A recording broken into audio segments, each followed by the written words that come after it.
জুলাই গণঅভ্যুত্থানে শেখ হাসিনার নির্দেশেই আন্দোলনকারীদের ওপর মারণাস্ত্র ব্যবহার করা হয়েছে। বুধবার ট্রাইব্যুনালে যুক্তিতর্ক উপস্থাপনের সময় এ কথা জানান চিফ প্রসিকিউটর। এদিকে আওয়ামী লীগ সরকারের সাবেক মন্ত্রী এমপি সহ ৪৫ জনের বিরুদ্ধে দায়ের হওয়া মামলার তদন্ত প্রতিবেদন ৮ ডিসেম্বরের মধ্যে দাখিলের নির্দেশ দিয়েছে ট্রাইব্যুনাল।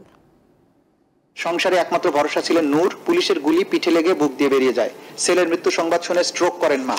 ক্ষমতাচ্যুত প্রধানমন্ত্রী শেখ হাসিনা ও সাবেক স্বরাষ্ট্রমন্ত্রী আসাদুজ্জামান খান কামাল সহ ৩ আসামির বিরুদ্ধে করা মানবতা বিরোধী অপরাধের মামলায় বুধবার চতুর্থ দিনের মতো যুক্তিতর্ক উপস্থাপন করে প্রসিকিউশন।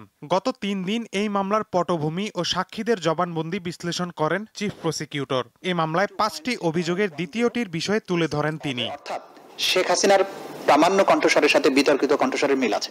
চিফ প্রসিকিউটর দাবি করেন, জুলাই আন্দোলনে শেখ হাসিনার সরাসরি নির্দেশেই যে হত্যাকাণ্ড ঘটেছে তা প্রমাণে সক্ষম হয়েছে প্রসিকিউশন। এই অপরাধগুলো ছিল ওয়াইড স্প্রেড এবং সিস্টেম্যাটিক।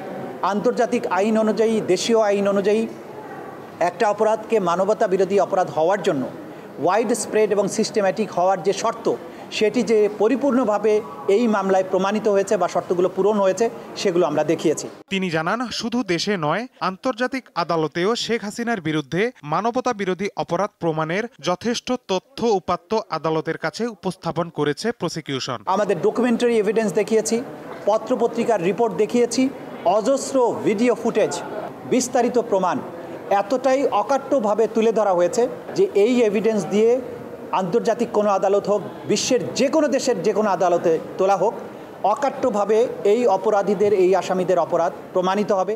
এদিন জুলাই মানবতা বিরোধী অপরাধের মামলায় আনিসুল হক, দীপু মনি, আমির হোসেন আমু, সালমান এফ রহমান ও জুনায়েদ আহমেদ পলক সহ ১৭ জন মন্ত্রী প্রতিমন্ত্রীকে ট্রাইব্যুনালে হাজির করা হয়। এই মামলায় তদন্ত প্রতিবেদন দাখিলের জন্য ৮ ডিসেম্বর পর্যন্ত সময় দিয়েছে ট্রাইব্যুনাল।